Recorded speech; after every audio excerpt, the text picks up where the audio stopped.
Hi, Stephen Risley, SG Human Performance.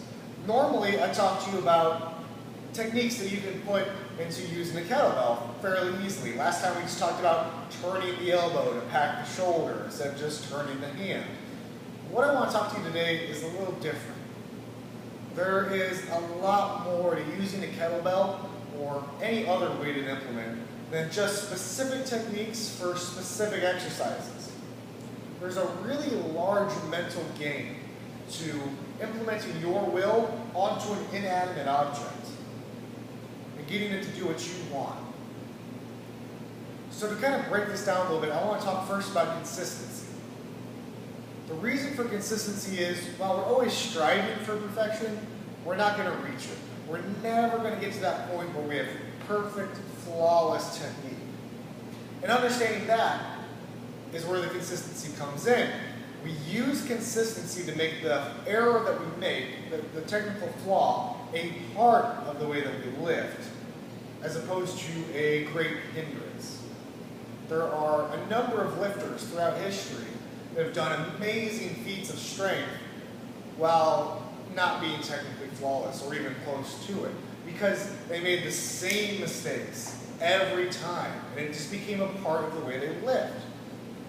To start to build consistency, we have to approach the kettlebell the same way every time for a specific lift.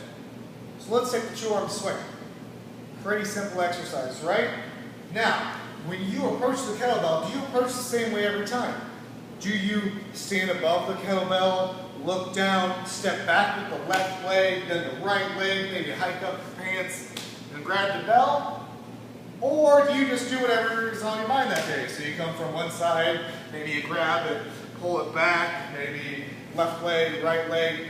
If you're approaching the kettlebell differently every time, you can't be consistent with your mistakes. You're bringing in new errors. So you're constantly having to adjust while you're swinging to compensate for new errors. Instead, bring consistency, bring ritual into your lifting. So for the two-arm swing, maybe you just always step over, grab the bell, step back to the left, step back to the right, big chest, and pull the bell towards you. Maybe that's the way that you set up. Or maybe you always come at the kettlebell from a side angle. Whatever it is, try to be consistent. Come to the bell the same way every time. That way you can start to make the same consistent errors and improve, even though maybe your technique isn't improving. Give it a shot. Start using that. Give it a couple weeks, and then see if you don't notice a difference between when you were just approaching the bell any which way.